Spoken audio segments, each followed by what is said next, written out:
একজন ভোক্তা ও কিভাবে বুঝবে এই মধুটা পিওর অথবা এই মধুটা ইমপিওর? অবশ্যই উনি মধু সম্পর্কে রিসার্চ করতে হবে। কি ধরনের রিসার্চ? মিথ না, প্রচলিত কথা না। যেমন প্রথম কথা হলো, মধু জমলে ভেজাল হয়, পানিতে মিশলে ভেজাল হয়, পিঁপড়ায় খেলে ভেজাল হয়, চুনে খসলে ভেজাল হয়, আগুন ধরলে ভেজাল হয়, এগুলো ঠিক না। যেহেতু আসলে আপনি যদি সিম্পলি গুগলে শুধু এতটুকু সার্চ করেন যে how many type of honey exist in the world right today, আপনাকে গুগল সর্বপ্রথম নিয়ে আসবে যে according to Dabur there is more than 300 type of honey exist in the world right today. আমি 2022 সালে লাস্ট সার্চ করছি, আমার প্রয়োজন হয় নাই। সো ফুলের ভিন্নতায় মধুর ভিন্নতা, এইটা আগে আপনি স্টেবল হইতে হবে যে মধু could be look different, could be taste different, could be মানে এটার তরত্ব থাকতে পারে, আবার ঘনত্ব থাকতে পারে। তাহলে ফর এক্সাম্পল বড়ই ফুলের মধু যদি কেউ বলে, তাহলে উনি একটু গবেষণা করা দরকার যে বড়ই ফুলের মধু কেমন হয়।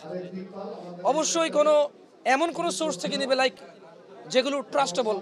ইভেন আমি দেখছি যে আপনাদের অনেক নিউজ চ্যানেলে মধু নিয়ে অনেক ভালো ভালো তথ্য আছে।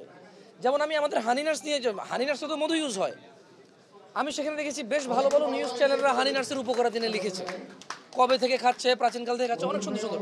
সো ওই ধরনের সোর্সগুলো থেকে ওনারা কিছু ইনফরমেশন নিতে পারে। আর নর্মালি আমি বলবো, যদি কেউ ওনাদেরকে চ্যালেঞ্জ দিয়ে বলে যে এটা নেন, ভেজাল প্রুফ করতে পারলে এত টাকা জরিমানা, যাওয়ার দরকার নেই এসব চ্যালেঞ্জে। আপনি আপনি ভাই কীভাবে আপনি পরীক্ষা করবেন? হাউ? আমি বুঝি 1 কেজি মধু 2000 টাকা দিয়ে কিনে, এবার বুঝি আমি এটাতে পরীক্ষা করতে আমার আর খায়দা কাম নেই না, আমার কোনো কাজ কাম নাই। আমি এবার এটা ভেজাল না সঠিক এটা প্রমাণের জন্য আমি লাগা যাবো ল্যাব টেস্ট, এইটা কত টাকা লাগবে ওখানে, কোথায় করে? ইভেন আচ্ছা, আপনাদের কাছে, আপনারা সাংবাদিক মানুষ, আমরা বিলিভ করি যে আপনাদের কাছে সো মেনি ইনফরমেশন থাকে, আপনার রাখতে হয়। কোথায় মধু টেস্ট করে বলতে পারেন কেউ? আমার মনে হয় সো ভেজাল এবং পিওর কোনো কিছু বসে গেল, জমে গেল, পাতলা ঘন ঝাঁকি দিলে ফেনা হয়, এটার উপর ডিপেন্ড করে না, এতটুকু জানি। আসলে ওই যে মধু গবেষক যারা, তারাই তো বলে যে ভোক্তা পর্যায়ে এটা জানাটা অনেক ব্যাপক বিষয়। সো আমরা বিলিভ করি যিনি মধু খাবে ওনার উচিত এমন কোনো সোর্স থেকে নেওয়া যারা মধুর সব বিষয় তুলে ধরে ওনাদের সামনে, যে এটা কেমন হতে পারে, এটা কেমন, বা যাকে ওনার ট্রাস্ট হয়। Otherwise what can I say more? এখন পর্যন্ত আমি এর সাথে বেশি বলতে পারি। দেখেন ফর এক্সাম্পল, আপনি সরিষা ফুলের মধু আপনি নিচ্ছেন, এটা লিকুইড। এখন আপনি এটা ঢাকা নিয়ে আসছেন, এটা অর্ধেক জমা অর্ধেক লিকুইড। ঢাকায় একটু গরম ঠান্ডা কম পড়ে, আপনার সেম 2 বোতল মধু আপনি চিটাগং 1 বোতল পাঠাইলেন, ওইটা পুরো জমে গেল।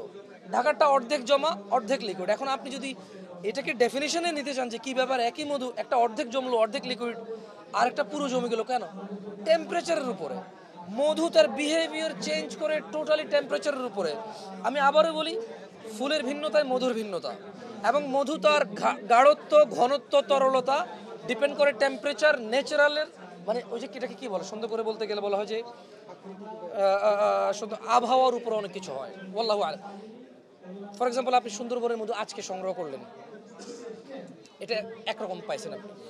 1 সপ্তাহ বা 15 দিন পরে যেটা আপনি আবার সংগ্রহ করবেন, ওটা সেম হওয়ার সম্ভাবনা খুবই কম। কেন?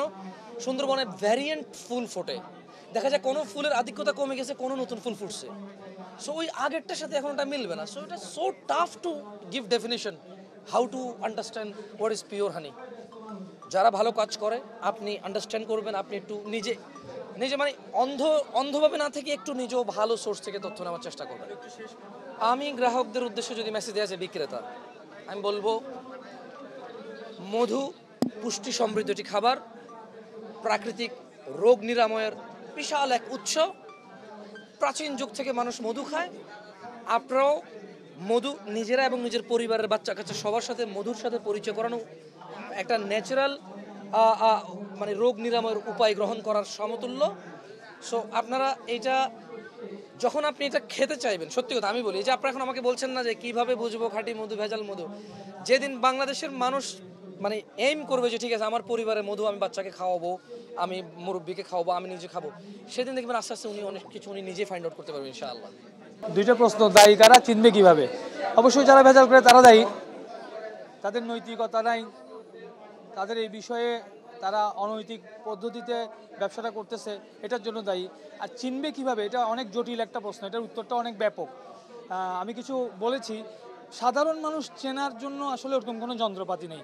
সাধারণ মানুষ চিনবে যার কাছ থেকে মধু কিনছে, তার মধুর মধ্যে যদি বৈচিত্র্য থাকে, তার সরিষার মধ্যেও সাদা হবে, কালোজিরার মধ্যে কালচে হবে, সুন্দরবনের মধ্যে পাতলা হবে, এরকম পোলেন লেয়ার জমবে, এরপর লিচু ফুলের মধ্যে সবুজাভ হবে, ঘন হবে। এই যে থিকনেসের মধ্যে যে ঘনত্বের মধ্যে যে ভেরিয়েশন, এটার মাধ্যমে সাধারণ মানুষ মধু চিনবে। এছাড়া কালারের মাধ্যমে, ঘ্রাণের মাধ্যমে, স্বাদের মাধ্যমে তাকে ভালো মধু সম্বন্ধে একটা আইডিয়া থাকতে হবে, তখন সে ভালো মধুটা চিনতে পারবে। এটার সঠিক ব্যাখ্যা নিয়ে আমরা বই লিখেছি 10 জন এক্সপার্টকে নিয়ে। আর এটা তো ঘরের বাজার বাংলাদেশে পরিষ্কার করে দিছে, খাঁটি মধু জমতে পারে এবং ব্যাপকভাবে ওনারা এই জমা মধু বিক্রি করেছে গত বছর।